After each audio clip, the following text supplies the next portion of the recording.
नमस्कार दर्शक मित्रों, आस्था मैगजीन .न्यूज़ में मैं रेणुका पांगरकर आप सबका स्वागत करती हूं। तो चलिए बढ़ते हैं आज के समाचार की ओर।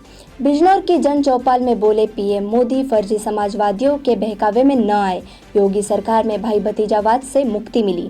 प्रधानमंत्री नरेंद्र मोदी ने सोमवार को बिजनौर में जन चौपाल को वर्चुअली संबोधित किया। पहले पीएम मोदी को बिजनौर आना था, लेकिन मौसम खराब होने की वजह से उनका बिजनौर आने का कार्यक्रम रद्द हो गया। इसके बाद उन्होंने वर्चुअली संबोधित किया। पीएम मोदी ने कहा कि मैं सबसे पहले आप सबसे क्षमा चाहता हूं, क्योंकि चुनाव आयोग की तरफ से कुछ मुक्ति मिलने के कारण सोच रहा था कि बिजनौर से मैं चुनाव अभियान का प्रारंभ करूं, लेकिन मौसम के कारण मेरा हेलीकॉप्टर नहीं निकल पाया और उसके कारण मुझे फिर एक बार वीसी से ही आपके दर्शन करने का सौभाग्य मिला। पीएम मोदी ने कहा कि ये धरती भगवान कृष्ण और पांडवों की धरती है। आज यहाँ बिजनौर के साथ ही अमरोही और मुरादाबाद के साथी भी हमसे जुड़े हैं।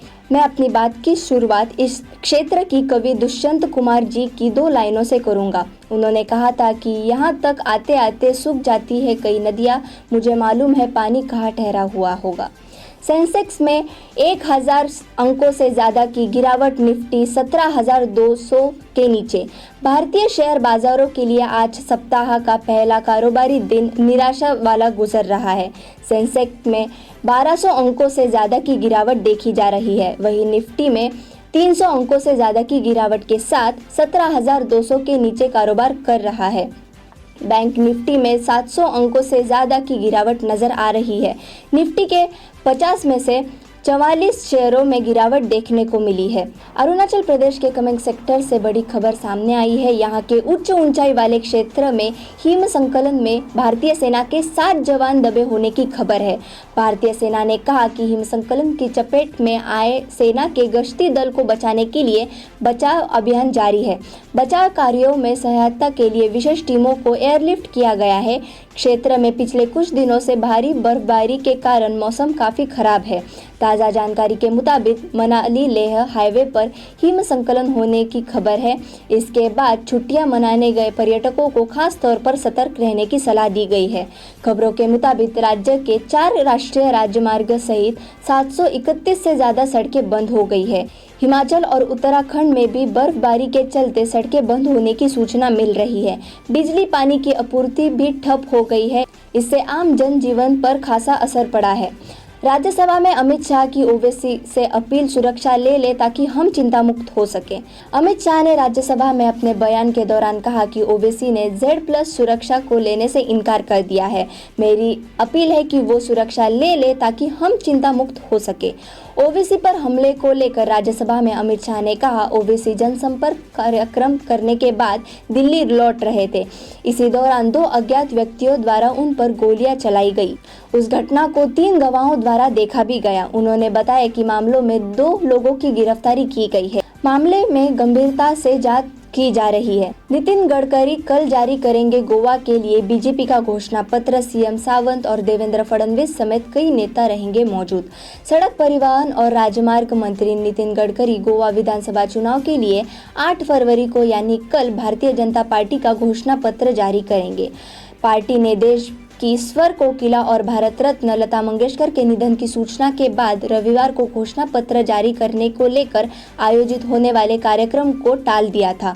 गोवा बीजेपी ने जानकारी देते हुए बताया कि मंगलवार को गडकरी सुबह 11 बजे डापोलिम एयरपोर्ट पहुंचेंगे, जिसके बाद वो वहां से पणजी के लिए प्रस्थान करेंगे। बीजेपी ने राजधानी पणजी में दोपहर करीब 12:30 बजे का समय संकल्प पत्र रिलीज करने के लिए निर्धारित किया है।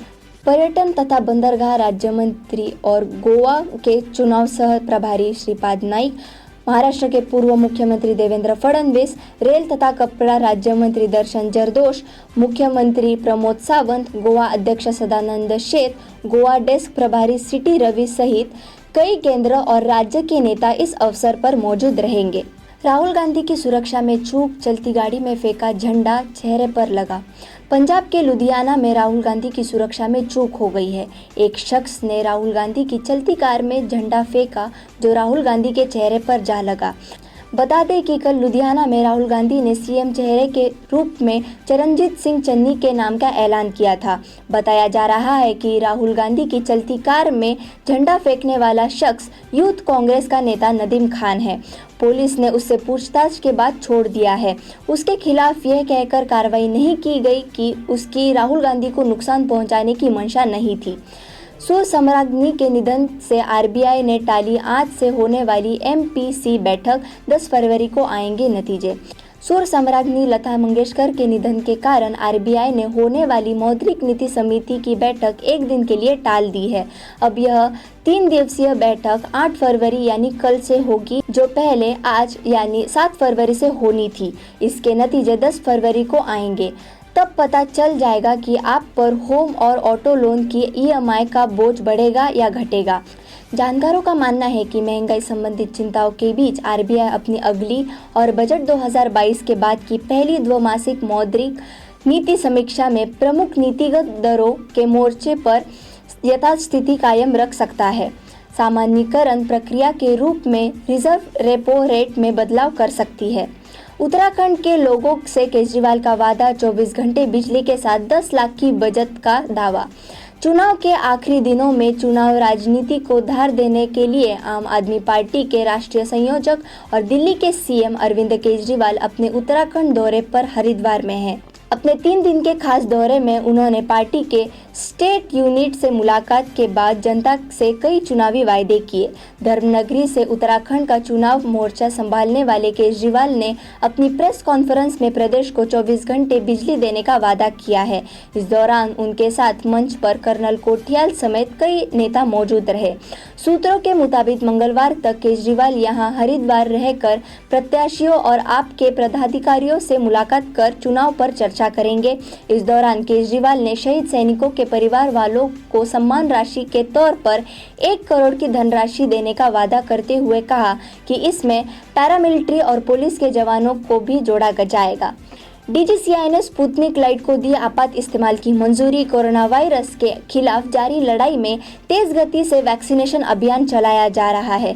इस बीच देश को एक और नया हथियार मिल गया है। Drugs controller general of India ने सिंगल खुराक वाली स्पुतनिक लाइट वैक्सीन को इस्तेमाल के लिए मंजूरी दे दी है। डीजीसीआई की ओर से स्पुतनिक लाइट को मंजूरी मिलने के बाद अब भारत में इस्तेमाल के लिए मंजूरी पाने वाली वैक्सीन की संख्या में 9 पहुंच गई है।